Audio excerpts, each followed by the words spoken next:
नमः शिवाय। शिवजी सदा सहाय। ओम नमः शिवाय। गुरुजी सदा सहाय।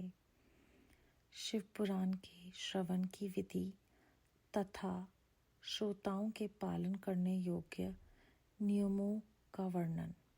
शौनक जी कहते हैं, महाप्राग व्यास शिष्य सूत जी, आपको नमस्कार है। आप धन्य हैं, शिव भक्तों में श्रेष्ठ हैं। आपके महान गुण वर्णन करने योग्य हैं। अब आप कल्याण में शिव पुराण के श्रवण की विधि बतलाइए, जिसमें सभी श्रोताओं को संपूर्ण उत्तम फल की प्राप्ति हो सके। मुनि शौनक, अब मैं तुम्हें संपूर्ण फल की प्राप्ति के लिए शिव पुराण के श्रवण की विधि बता रहा हूँ। पहले किसी ज्योतिषी को बुलाकर दान मान से संतुष्ट करके अपने सहयोगी लोगों के साथ बैठकर बिना किसी विघ्न बाधा के कथा की समाप्ति होने के उद्देश्य से शुद्ध मुहूर्त का अनुसंधान कराएं और प्रयत्न पूर्वक देश देश में स्थान स्थान पर यह संदेश भेजें कि हमारे यहाँ शिव पुराण की कथा होने वाली है। अपने कल्याण की इच्छा रखने वाले लोगों को उसे सुनने के लिए अवश्य पधारना चाहिए। कुछ लोग भगवान श्री हरि की कथा से बहुत दूर पड़ गए हैं। कितने ही स्त्री, शूद्र आदि भगवान शंकर के कथा कीर्तन से वंचित रहते हैं। उन सबको भी सूचना हो जाए, ऐसा प्रबंध करना चाहिए। देश देश में जो भगवान शिव के भक्त हों तथा शिव कथा के कीर्तन और श्रवण के लिए उत्सुक हों, उन सबको आदर पूर्वक बुलवाना चाहिए और आए हुए लोगों को सब प्रकार से आदर सत्कार करना चाहिए। शिव मंदिर में, तीर्थ में, वन प्रांत में अथवा घर में शिव पुराण की कथा सुनने के लिए उत्तम स्थान का निर्माण करना चाहिए। केले के खंभों से सुशोभित एक ऊंचा कथा मंडप तैयार कराएं। उसे सब ओर फल, पुष्प आदि से तथा सुंदर चंदोवे से अलंकृत करें और चारों ओर ध्वजा पताका लगाकर तरह तरह के सामानों से सजाकर सुंदर शोभा संपन्न बना दें। भगवान शिव के प्रति सब प्रकार से उत्तम भक्ति करनी चाहिए। वही सब तरह से आनंद का विधान कराने वाली है। परमात्मा भगवान शंकर के लिए दिव्य आसन का निर्माण करना चाहिए तथा कथावाचक के लिए भी एक ऐसा दिव्य आसन बनाना चाहिए जो उनके लिए सुखद हो सके। उन्हें नियम पूर्वक कथा सुनने वाले श्रोताओं के लिए भी यथा योग्य सुंदर स्थानों की व्यवस्था करनी चाहिए। अन्य लोगों के लिए साधारण स्थान ही रखने चाहिए। जिसके मुख से निकली हुई वाणी देहधारियों के लिए कामधेनु के समान अभिष्ट फल देने वाली होती है, उस पुराण वेता विद्वान वक्ता के प्रति तुच्छ बुद्धि कभी नहीं करनी चाहिए। संसार में जन्म तथा गुणों के कारण बहुत से गुरु होते हैं, परंतु उन सब में पुराणों का ज्ञाता विद्वान ही परम गुरु माना गया है। पुराण वेता पवित्र, दक्ष, शांत, ईर्ष्या पर विजय पाने वाला, साधु और दयालु होना चाहिए। ऐसा प्रवचन कुशल विद्वान इस पुण्यमयी कथा को कहे। सूर्य उदय से आरंभ करके 3:30 पहर तक उत्तम बुद्धि वाले विद्वान पुरुष को शिव पुराण की कथा सम्यक रीति से बांचनी चाहिए। मध्यकाल में 2 घड़ी तक कथा बंद रखनी चाहिए, जिससे कथा कीर्तन से अवकाश पाकर लोग मल मूत्र का त्याग कर सकें। कथा प्रारंभ के दिनों से एक दिन पहले व्रत ग्रहण करने के लिए वक्ता को क्षौर करा लेना चाहिए। जिन दिनों कथा हो रही हो उन दिनों प्रयत्न पूर्वक प्रातःकाल का सारा नित्य कर्म संक्षेप में ही कर लेना चाहिए। वक्ता के पास उसकी सहायता के लिए एक दूसरा वैसा ही विद्वान स्थापित करना चाहिए। वह भी सब प्रकार के संशयों को निवृत्त करने में समर्थ और लोगों को समझने में कुशल हो। कथा में आने वाले विघ्नों की निवृत्ति के लिए गणेश जी का पूजन करें। कथा के स्वामी भगवान शिव की तथा विशेषतः शिव पुराण की पुस्तक की भी भक्ति भाव से पूजा करें। तत्पश्चात उत्तम बुद्धि वाला श्रोता तन मन से शुद्ध एवं प्रसन्नचित हो आदर पूर्वक शिव पुराण की कथा सुने। जो वक्ता और श्रोता अनेक प्रकार के कर्मों में भटक रहे हों, काम आदि 6 विकारों से युक्त हों, स्त्री में आसक्त रहते हों और पाखंडपूर्ण बातें कहते हों, वे पुण्य के भागी नहीं होते। जो लौकिक चिंता तथा धन, ग्रह एवं पुत्र आदि की चिंता को छोड़कर कथा में मन लगाए रहते हैं, उन शुद्ध बुद्धि पुरुषों को उत्तम फल की प्राप्ति होती है। जो श्रोता श्रद्धा और भक्ति से युक्त होते हैं, दूसरे कर्मों में मन नहीं लगाते और मौन, पवित्र एवं उपद्वेष शून्य होते हैं, वे ही पुण्य के भागी होते हैं। सूत जी बोले, शौनक, अब शिव पुराण सुनने का व्रत लेने वाले पुरुषों के लिए जो नियम है, उन्हें भक्ति पूर्वक सुनो। नियम पूर्वक इस श्रेष्ठ कथा को सुनने से बिना किसी विघ्न बाधा के उत्तम फल की प्राप्ति होती है।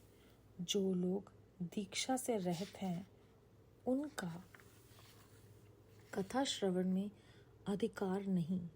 अतः उन्हें कथा सुनने की इच्छा वाले सब लोगों को पहले वक्ता से दीक्षा ग्रहण करनी चाहिए। जो लोग नियम से कथा सुने, उनको ब्रह्मचर्य से रहना, भूमि पर सोना, पत्तल में खाना और प्रतिदिन कथा समाप्त होने पर ही अन्न ग्रहण करना चाहिए। जिसमें शक्ति हो वह पुराण की समाप्ति तक उपवास करे। शुद्धता पूर्वक भक्ति भाव से उत्तम शिव पुराण को सुने। इस कथा का व्रत लेने वाले पुरुष को प्रतिदिन एक ही बार हविष्यान भोजन करना चाहिए। जिस प्रकार से कथा श्रवण का नियम सुखपूर्वक सध सके, वैसे ही करना चाहिए। घरिष्ठ अन्न, दाल, जला अन्न, सैम, मसूर, भाव दूषित तथा बासी अन्न को खाकर कथाव्रती पुरुष कभी कथा को ना सुने। जिसने कथा का व्रत ले रखा हो, वह पुरुष प्याज, लहसुन, हींग, गाजर, मादक वस्तु तथा आमिष कही जाने वस्तुओं को त्याग दे। कथा का व्रत लेने वाला पुरुष काम, क्रोध आदि 6 विकारों को, ब्राह्मणों की निंदा को तथा पतिव्रता और साधु संतों की निंदा को भी त्याग दे।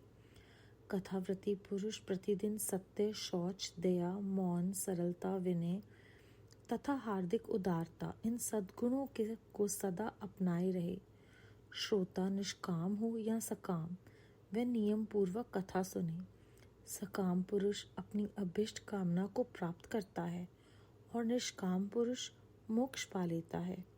दृढ़, क्षय का रोगी, पापी, भाग्यहीन तथा संतान रहित पुरुष भी सुत्तम कथा को सुन के काकबंध्य आदि जो 7 प्रकार की दुष्टा स्त्रियां हैं, वह तथा जिसका गर्भ गिरता जाता हो, वह इन सबको शिव पुराण उत्तम कथा सुननी चाहिए। मुने, स्त्री हो या पुरुष, सबको यत्न पूर्वक विधि विधान से शिव पुराण की यह उत्तम कथा सुननी चाहिए।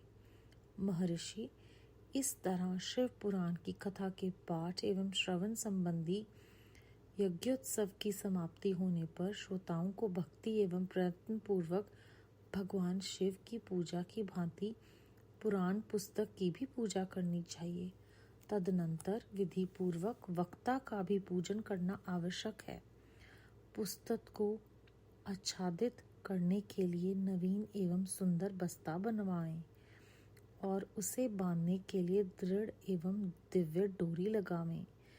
फिर उसका विधिवत पूजन करें। मुनि श्रेष्ठ इस प्रकार महान उत्सव के साथ पुस्तक और वक्ता की विधिवत पूजा करके वक्ता की सहायता के लिए स्थापित हुए। पंडित का भी उसी के अनुसार धन आदि द्वारा उसे कुछ ही कम सत्कार करें। वहाँ आए हुए ब्राह्मणों को अन्न धन आदि दान करें। साथ ही गीत वाद्य और नृत्य आदि के द्वारा महान उत्सव रचाएं। मुनि, यदि श्रोता विरक्त हो तो उसके लिए कथा समाप्ति के दिन विशेष रूप से उस गीता का पाठ करना चाहिए जिसे श्री रामचंद्र जी के प्रति भगवान शिव ने कहा था। यदि श्रोता ग्रस्त हो तो उस बुद्धिमान को उस श्रवण कर्म की शांति के लिए शुद्ध हविष के द्वारा होम करना चाहिए। मुने, रुद्र संहिता के प्रत्येक श्लोक द्वारा होम करना उचित है अथवा गायत्री मंत्र से होम करना चाहिए, क्योंकि वास्तव में यह पुराण गायत्री में ही है। अथवा शिव पंचाक्षर मूल मंत्र से हवन करना उचित है। होम करने की शक्ति न हो तो विद्वान पुरुष यथाशक्ति हवनीय हविष्य का ब्राह्मण को दान करे। न्यूनातिरिक्ता रूप दोष की शांति के लिए भक्ति पूर्वक शिव सहस्त्र नाम का पाठ अथवा श्रवण करें। इससे सब कुछ सफल होता है, इसमें संशय नहीं है, क्योंकि तीनों लोकों में उससे बढ़कर कोई वस्तु नहीं है। कथा श्रवण संबंधी व्रत की पूर्णता की सिद्धि के लिए 11 ब्राह्मणों को मधु मिश्रित खीर भोजन कराएं और उन्हें दक्षिणा दें। मुनि, यदि शक्ति हो तो 3 तोले सोने का एक सुंदर सिंहासन बनवाएं और उस पर उत्तम अक्षरों में लिखी अथवा लिखाई हुई शिव पुराण की पोथी विधि पूर्वक स्थापित करें। तत्पश्चात पुरुष उसकी आह्वान आदि विविध उपचारों से पूजा करके दक्षिणा चढ़ाएं। फिर जितेंद्रिय आचार्य का वस्त्र आभूषण एवं गंध आदि से पूजन करके दक्षिणा सहित वह पुस्तक उन्हें समर्पित कर दें। उत्तम बुद्धि वाला श्रोता इस प्रकार भगवान शिव के संतोष के लिए पुस्तक का दान करे। इस पुराण के उस दान के प्रभाव से भगवान शिव का अनुग्रह पाकर पुरुष भव बंधन से मुक्त हो जाता है। इस तरह विधि विधान का पालन करने पर श्री संपन्न शिव पुराण संपूर्ण फल को देने वाला तथा भोग और मोक्ष का दाता होता है। मुने, शिव पुराण का ये सारा महात्म्य जो संपूर्ण अभिष्टों को देने वाला है, मैंने तुम्हें कह सुनाया। अब और क्या सुनना चाहते हो? श्रीमान, शिव पुराण समस्त पुराणों के भाल का तिलक माना गया है। ये भगवान शिव को अत्यंत प्रिय, रमणीय तथा भव रोग का निवारण करने वाला है। जो सदा भगवान शिव का ध्यान करते हैं, जिनकी वाणी शिव के गुणों की स्तुति करती है और जिनके दोनों कान उनकी कथा सुनते हैं, इस जीव जगत में उन्हीं का जन्म लेना सफल है।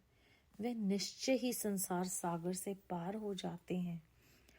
भिन्न भिन्न प्रकार के समस्त गुण जिनके सच्चिदानंद में स्वरूप का कभी स्पर्श नहीं करते, जो अपनी महिमा से जगत के बाहर और भीतर भासमान हैं तथा जो मन के बाहर और भीतर वाणी एवं मनोवृत्ति रूप में प्रकाशित होते हैं, उन अनंत अनाद धन रूप परम शिव की मैं शरण लेता हूँ।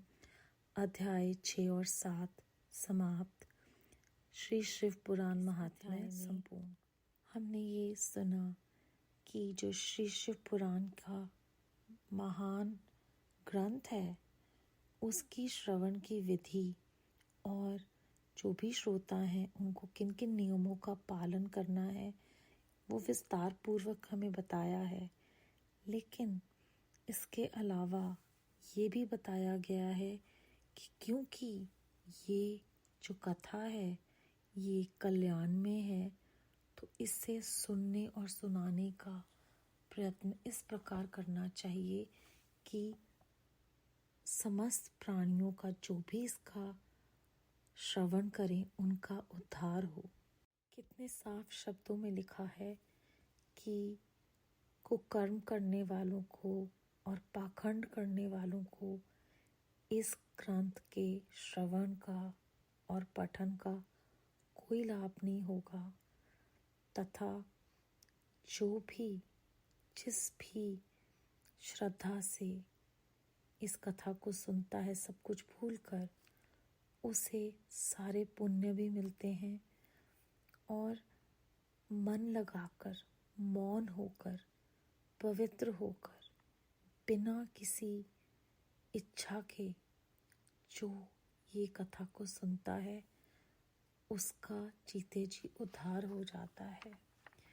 फिर यहाँ पर जिक्र होता है कि इस पुस्तक का दान करने का जो प्रभाव है वो ये है कि शिवजी महाराज का अनुग्रह पाकर वह पुरुष भव बंधन से मुक्त हो जाता है।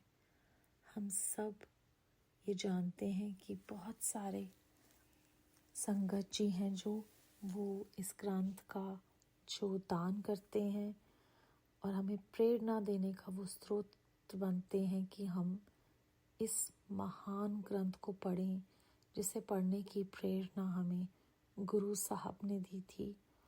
और ये एक ऐसा दान है जो अगर हम करते चलें, हम जाने अनजाने सब प्राणियों को उनका उद्धार के रास्ते पर ले जाएंगे, क्योंकि आगे जाकर ये कहा गया है इसी अध्याय में कि वो लोग जो सदा शिवजी भगवान का ध्यान करते हैं, जिनकी वाणी शिवजी के गुणों की स्तुति करती है, जिनके दोनों कान ये कथा सुनते हैं, उनका जन्म सफल है।